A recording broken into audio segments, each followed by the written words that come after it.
नमस्कार दोस्तों, स्वागत है आप लोग के अपने यूट्यूब चैनल स्टडी पॉइंट 11 में। दोस्तों एसएससी एमटीएस हवलदार परीक्षा 2022 के 18 जुलाई के पहले शिफ्ट का पेपर समाप्त हो गया है और जितने प्रश्न मेरे पास अवेलेबल हैं वे सारे प्रश्न को डिस्कस करेंगे जो कि 100% रियल प्रश्नों वाले हैं। और मैं बता दूं दोस्तों कि 50% आपके पिछले जो भी पेपर हुए एमटीएस के उसी से पूछे जा रहे हैं, यानी 50% रिपीट प्रश्न पूछे जा रहे हैं आपके एमटीएस के एग्ज़ाम में। तो आप लोग के लिए सुनहरा मौका है, आप लोग जाइए, प्लेलिस्ट बना हुआ है, जितने भी मैंने एनालिसिस कराया है आप उस एनालिसिस वीडियो को एक बार ज़रूर देख के एग्ज़ाम में बैठे, जिससे आपके 50 से 60% तक जो रिपीट प्रश्न हो रहे हैं वे सारे प्रश्न आपके क्लियर हो जाएंगे। तो चलिए शुरुआत करते हैं पहले प्रश्न से, देखते हैं आज क्या पूछा गया। तो पहला सवाल पूछा गया योजना से, उड़ान योजना किस राज्य से संबंधित है। तो दोस्तों जो उड़ान योजना आया है वो राजस्थान सरकार के द्वारा लाया गया था। इसमें महिलाओं के बेहतर स्वास्थ्य और स्वच्छता के लिए उड़ान योजना शुरू करने की घोषणा की और योजना के अंतर्गत सभी महिलाओं को मुफ्त में सैनिटरी नैपकिन दिए जाएंगे। और यह योजना पहले सिर्फ स्कूल के छात्राओं को लाभ देती थी, लेकिन अब यह योजना का दायरा बढ़ा दिया गया और इस राज्य की सभी महिलाओं को इसका लाभ दिया जाएगा। तो उड़ान योजना जो आया था पहले स्कूल की छात्राओं को दिया जाता था, लेकिन अब इसके तहत इसकी दायरा को बढ़ा के पूरे राजस्थान की महिलाओं को फ्री में नैपकिन सैनिटरी दिया जा रहा है। अगला सवाल देख लेते हैं, आपसे पूछा गया कि लाहो नृत्य किस राज्य से संबंधित है। तो हमको लगता है 7 या 8 जुलाई के जो पेपर हुए थे वहाँ से ये प्रश्न रिपीट है। तो लाहो नृत्य दोस्तों मेघालय से संबंधित है, आप लोग को याद भी होगा कि लाहो नृत्य मेघालय से संबंधित है। अगला प्रश्न देख लेते हैं कि ओलंपिक में कौन सा खेल शामिल नहीं है। तो दोस्तों शतरंज, क्रिकेट, वुशु, यानी सबसे पहले वुशु पूछा था कि इसमें से कौन सा खेल जो है ओलंपिक 2022 जो हुआ था उसमें शामिल नहीं था, तो वुशु था। उसके बाद पूछा कि क्रिकेट, तो क्रिकेट उसका सही उत्तर था। और आज पूछा है शतरंज के बारे में। तो आप लोग ये सारे प्रश्न को देख कर जाएंगे तो ज़रूर है कि आप लोग को फ़ायदा मिलेगा। और राइबोसोम किस प्रकार की कोशिका में पाया जाता है, जो कि साइंस से प्रश्न पूछा गया था। तो दोस्तों राइबोसोम एक कोशिका में प्रोटीन का कारखाना होता है, इसको प्रोटीन का कारखाना बोलते हैं, फैक्ट्री ऑफ प्रोटीन बोलते हैं। वे रफ एंडोप्लाज्मिक रेटिकुलम और साइटोप्लाज्म में पाए जाते हैं और यूकैरियोटिक कोशिका में 80S प्रकार के राइबोसोम पाए जाते हैं, जबकि 70S प्रकार के राइबोसोम प्रोकैरियोटिक कोशिका में पाया जाता है। तो आपको बस ये याद रखना है। अगला सवाल देख लेते हैं कि धार्मिक स्वतंत्रता का अधिकार किस अनुच्छेद में है, यानी भारत के जो संविधान है उसमें धार्मिक स्वतंत्रता का अधिकार दोस्तों 25 से 28 जो अनुच्छेद है इसमें शामिल किया गया है। तो दोस्तों आइए इसके मुख्य बिंदु पे बात कर लेते हैं कि समस्त नागरिकों को किसी भी धर्म में विश्वास रखने तथा अपनी पसंद के अनुसार उपासना करने की पूर्ण स्वतंत्रता प्रदान है। और यह स्वतंत्रता संविधान द्वारा धर्म की स्वतंत्रता के मौलिक अधिकार में आता है, जो कि 25 से 28 के अनुच्छेद के में ऐसा वर्णन किया गया है। अगला सवाल देख लेते हैं दोस्तों। वैसे मेरा तबीयत थोड़ा ठीक नहीं है, फिर भी मैं आप लोग के लिए वीडियो बना रहा हूं, क्योंकि मेरा काम है एनालिसिस कराना, जिससे आपको फ़ायदा पहुंचे, आपको पता चले कि क्या प्रश्न पूछा जा रहा है एमटीएस के एग्ज़ाम में। अगर आपका अभी तक एग्ज़ाम नहीं हुआ तो आपके लिए बहुत बढ़िया सुनहरा मौका है, क्योंकि मैं शुरू में ही बताया था कि 50% रिपीट प्रश्न पूछे जा रहे हैं। तो आप लोग एक बार पूरे प्लेलिस्ट को देख लीजिएगा, क्योंकि मेरा प्लेलिस्ट बन के तैयार हो गया है एसएससी एमटीएस एग्ज़ाम 2022 एनालिसिस के नाम से।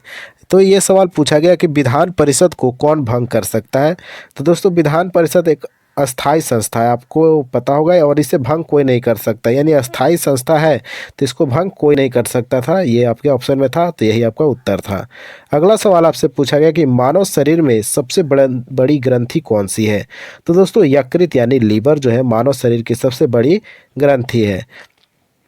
प्लीहा, अग्नाशय, अंड ग्रंथि, डिंब ग्रंथि, इन सब की ग्रंथियों में ही गणना की जाती है। और आमाशय की भित्तियों में बहु संख्या में स्थित पाचन ग्रंथियां जठर रस का निर्माण करती है। तो आप लोग बस इतना याद रखिएगा कि मानव शरीर में सबसे बड़ी ग्रंथि कौन है, लीवर। अगला सवाल देख लेते हैं दोस्तों कि कथकली नृत्य किस राज्य से संबंधित है। लगभग ये 5 से 6 बार प्रश्न पूछा जा चुका है कि कथकली किस राज्य का नृत्य है। तो इसका सही उत्तर हो जाएगा केरल, और यहाँ राजाओं के इतिहास के साथ जुड़ा हुआ कथकली नृत्य है। अगला सवाल देख लेते हैं दोस्तों कि अमजद अली खान किस वाद्य यंत्र से संबंधित है।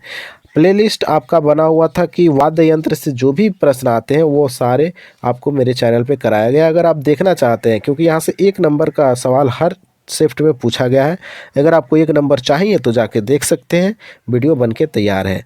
तो अमजद अली खान दोस्तों एक प्रसिद्ध सरोद वादक है, जिनको भारत सरकार द्वारा 1991 में कला के क्षेत्र में पद्म भूषण से सम्मानित किया गया था।